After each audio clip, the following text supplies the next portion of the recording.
This is Rachel Tessman from StampYourArtOut.com, and today I'd like to introduce you to the May 2014 My Paper Pumpkin Kit from Stampin' Up, titled Hey Man.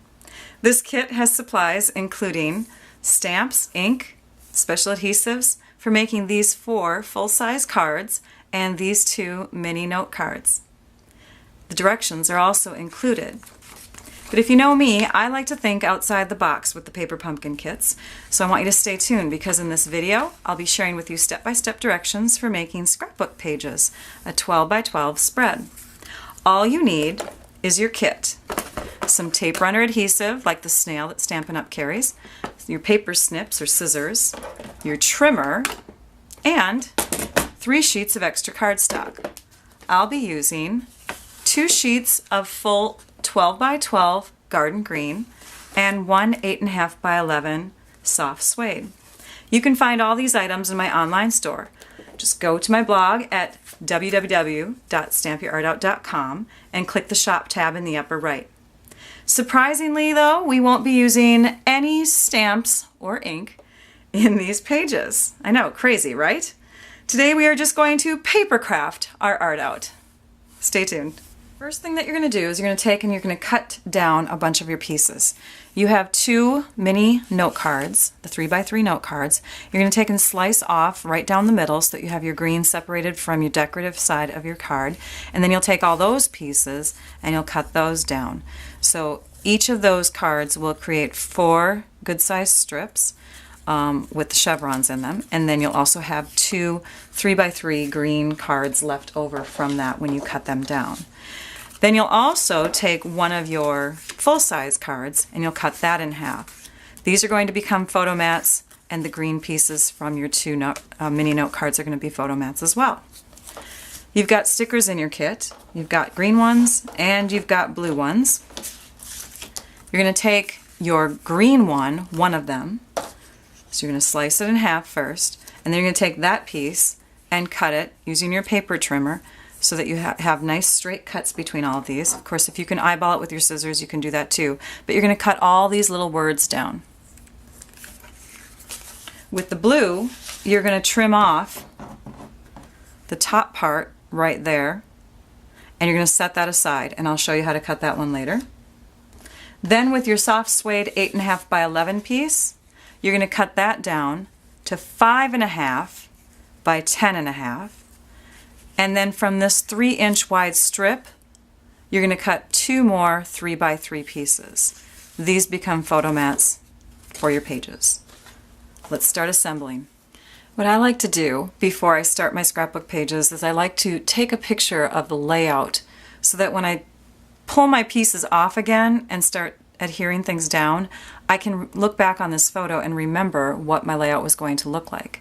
So I use that photo to put my pieces back onto the pages, and this is what they're going to look like side by side. I zoomed out a little bit, but you can't really see, but side by side it will look sort of like that. And these are all of those words that I cut out. So if you look closely, they say things like amazing, fantastic, wonderful, funny, inspirational. And then these are the little candy dots that came in the kit, and I'm going to put those next to them like little bullet points. Okay, let's take this blue piece though, and let's first trim this down.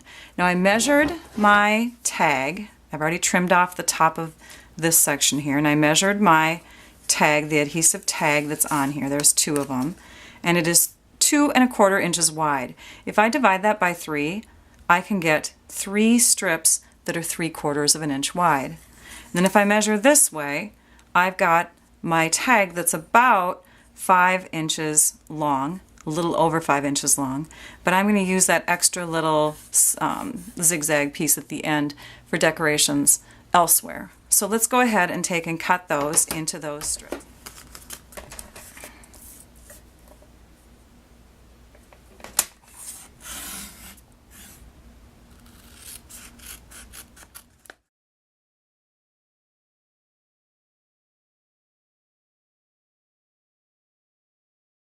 What I'm doing here. I'm going to take my snail adhesive and I'm just going to put a tiny little bit onto the top of one of these strips. I'm going to position it behind my 5.5 by 10.5 piece of soft suede and tack it down. I'm going to do the same thing with another piece. And I want that to line up right next to the last one. If I need to now, I can adjust by lifting, because I only have a bit of adhesive under there. I can lift it and not ruin what I've already done.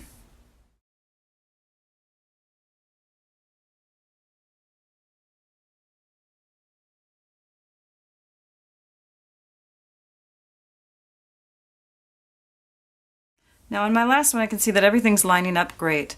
So I'm going to go ahead and I'm going to take the last one back off and I'm going to put a little bit more adhesive behind it just to make it nice and secure.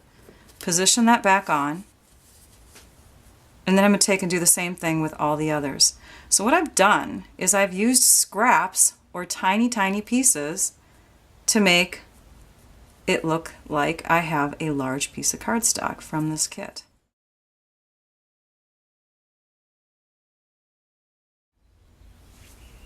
Alright, I've completed that task. Now I'm going to take and turn my paper over, and I can go ahead and put adhesive on here because it's ready to tack down. I'm going to peel up all of these pieces here, all the backings on the strips, and I'm ready to add this to my page. Okay, I've got those pieces on. The ruler, by the way, is my friend. I've been measuring everything to make sure it's evenly spaced. And I also, if you notice, I have the chevrons going one way and then the other way here, and I tried to connect them. So if you feel like being really OCD like me, you can go ahead and do that too. Otherwise, just have fun and lay them all down. Then the next thing I wanted to show you before I tack these all down is that I put the first word and the last word down and made sure that they were measured the right distance from the edge. The same distance, I should say, not the right distance, just that they were about the same on the top and the bottom. If you are not one of these measuring kind of people like I am, you can just stick them down kind of on purpose, zigzaggy looking, and it will look great too. So then what I did is I evenly spaced these. So I'm going to come back and they'll all be set, and then we'll go ahead and do those last fun little tags on there. I'm almost done putting all the words and the little bullet points down. Just showing you the trick of putting them down, not using your fingernails, but using a paper snips or a sharp pointy thing. That always helps, so that you can just place it and press it. And another thing that I use the paper snips for is my dimensionals that come in the kit. I took and cut them into little tinier pieces. This way I could get them onto and behind all these little strips of work. The last step to making my pages is just putting these little banner flags on. I'm going to tack this one down so that part of it's hanging on there. And then I'm going to use one of these stickers that came on the sheet. Lay that right against the edge, the top edge. And then the other one I'm going to put on with more dimensionals.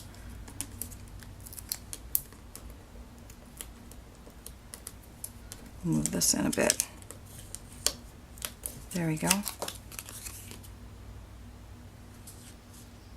Then we can just flip that page over, trim, and we're ready. And here are my completed pages. Because I didn't use the stamps in the kit, I did not have to worry about making these pages specific to the male person in my life, my brother, son, dad. Happy Father's Day. I can really use them for anybody who is amazing, fantastic, funny, strong. Okay, so I hope you enjoyed. Thank you for watching. It builds your creativity to think outside the box. I encourage you to do so. Be sure to go to my YouTube channel and subscribe so that you can catch more of my paper pumpkin videos that I'll share using this kit and the others. And be sure to visit my blog so that you can view close-up photos of these pages. And you can also see photos of my other paper pumpkin kit ideas. I hope you enjoyed this video tutorial. Now I'd like you all to go and stamp your art out. Bye-bye.